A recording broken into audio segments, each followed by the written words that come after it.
La chapelle Saint-Georges occupe une place à part dans la monarchie britannique. On y célèbre les baptêmes, les mariages et les funérailles de la famille royale.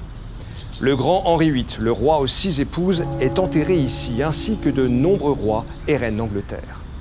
La chapelle date de 1475. C'est un chef-d'œuvre de l'art gothique anglais, orné de vitraux du XVIe siècle.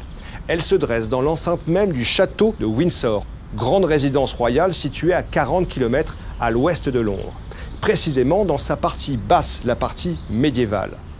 En procession depuis Westminster, le long cortège funéraire entrera par les impressionnantes marches ouest. Le cercueil sera porté le long de la nef qui peut accueillir 800 personnes et les militaires le déposeront sur un catafalque au milieu du chœur, tout de bois sculpté. C'est là que prendront place les membres de la famille royale avec leurs invités. Après la cérémonie, le cercueil de la reine sera déposé dans cette petite chapelle, ici sur le côté, où se trouvent déjà les tombes de sa mère et de son père, le roi George VI, ainsi que les cendres de sa sœur Margaret. Le cercueil de son mari, Philippe d'Édimbourg, décédé l'année dernière, sera remonté de la crypte pour être déposé aux côtés de celui de la reine, selon leur volonté. Dans la soirée, une cérémonie privée aura lieu pour permettre au nouveau roi Charles III et à sa famille de se recueillir.